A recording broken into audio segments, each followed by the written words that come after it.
दोस्तों, दुनिया के सबसे ऊंचे और खूबसूरत पहाड़ों के बीच एक ऐसी जगह है जहां मौत आज भी तैरती है।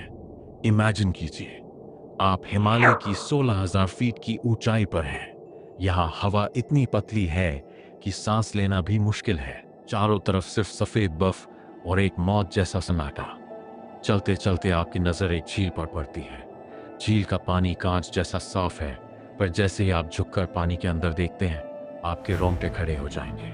उस पानी के अंदर बर्फ के नीचे सैकड़ों इंसानी कंकाल आपकी तरफ घूर रहे हैं। ये कोई मनगढ़ंत कहानी नहीं है।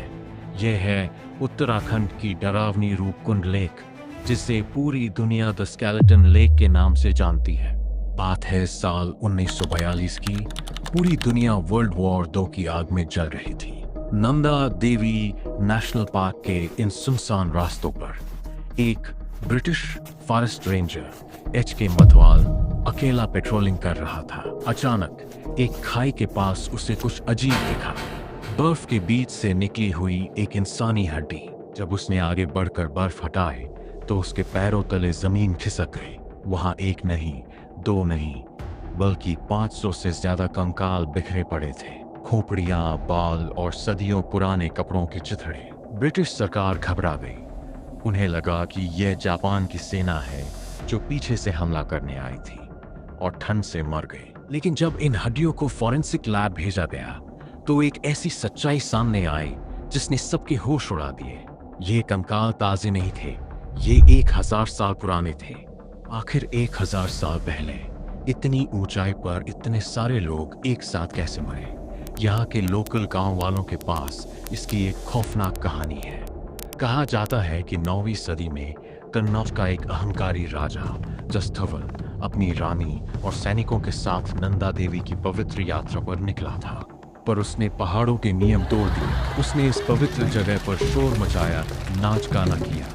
देवता क्रोधित हो गए। अचानक दिन के उजाले में अंधेरा छा गया। आसमान से आम ओले नहीं, बल्कि लोहे जैसी सख्त क्रिकेट बॉल के साइज की बर्फ की चट्टानें गिरने लगी। वहां छुपने की कोई जगह नहीं थी, सिर्फ चीखें थी और मौत का नंगा नाच। उन ओलों ने उनके सिर और कंधे बुरी तरह फोड़ दिए और वो झील उनकी आखिरी कब्र बन गई।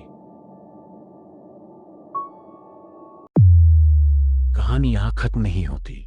असली हॉरर तो तब शुरू हुआ जब मॉडर्न साइंस ने इन कंकालों का डीएनए टेस्ट किया। आपको लगता है ना कि ये सब एक ही तूफान में मरे थे? गलत।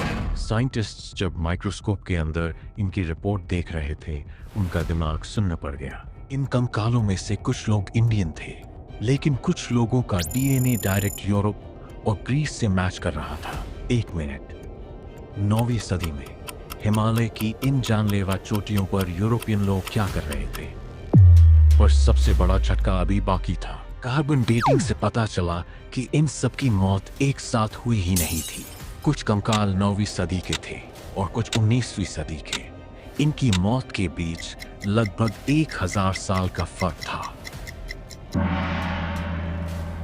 तो सोचिए, अगर ये लोग एक तूफान में नहीं मरे तो इनकी जान किसने ली?